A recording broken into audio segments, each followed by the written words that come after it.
was 8 years old. I had just topped my third grade class. My dad was beaming with pride. That night, he invited his friends over for dinner, and like any proud father, he went on and on about my achievements. Did you see Priya score in English? Did you see how well she did in math?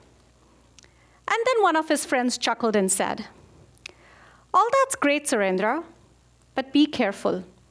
Ladki haath se nikal jayegi. Be careful, your girl will slip out of your hands. I remember sitting there confused. Slip out of hands? Like a bar of soap? But I noticed how the room shifted. The laughter softened. My dad's expression changed. The conversation moved on, but the words stuck with me. At the time, I didn't fully understand. But as I grew older, I realized what was really being said. Success is fine, as long as it doesn't make you uncontrollable. Dream big, but not too big. Stay within the algorithm you have been given. That was the first algorithm written for me. Hi, I am Priya Serai, and I spend my days building and launching algorithms, training machines to be smarter, more efficient, and more capable.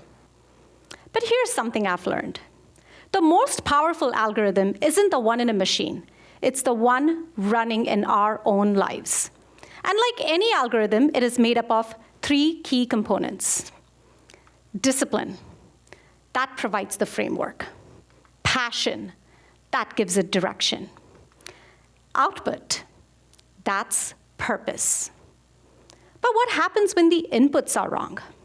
What happens when we are operating on outdated code? One that was never designed for our full potential. When that happens, we don't grow.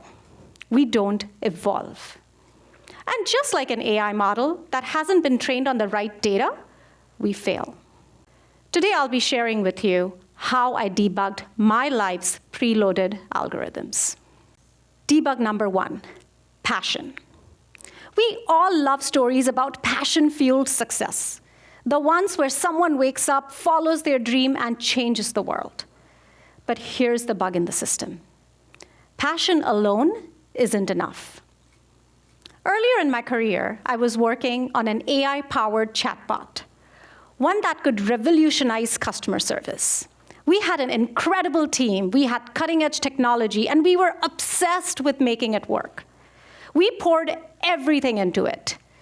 Late nights, endless debugging, refining every little detail. Within days, it failed spectacularly. Customers were frustrated. Chatbot misunderstood simple questions. It kept giving irrelevant answers. We had trained the AI on perfect textbook responses, but not on real conversations. It was like teaching someone to recognize perfect grammar, but never teaching them how people actually talk. And isn't that exactly how we treat our dreams? We think caring enough is the answer. We believe that if we just want it badly enough, success will follow. But passion without process is just potential energy. It doesn't move you forward. It doesn't create results. It just burns out. You need structure. You need repetition. You need to put in the work even when the spark dims. Passion is the fuel, yes, but discipline is the engine. Without it, you're just spinning your wheels. Debug number 2, pivot. Years later, I learned this lesson again, but this time on a karate mat. I wasn't planning to become a fighter. I just wanted to challenge myself in a new way. I trained for months, drilling movements, practicing techniques, and conditioning my body. I was confident. Then came my first sparring match. I stepped onto the mat, sure of my strategy. I had rehearsed my combinations. I was ready. The match started, and everything fell apart. My opponent was unpredictable. He didn't follow the textbook moves. Every time I attacked, He pivoted. He dodged, adjusted, adapted. And me? I was rigid, sticking to my plan, holding my stance. Within seconds, I was knocked off balance. And in that moment, it hit me. The strongest fighter isn't the one who punches the hardest. It's the one who adapts fastest. So I changed my approach.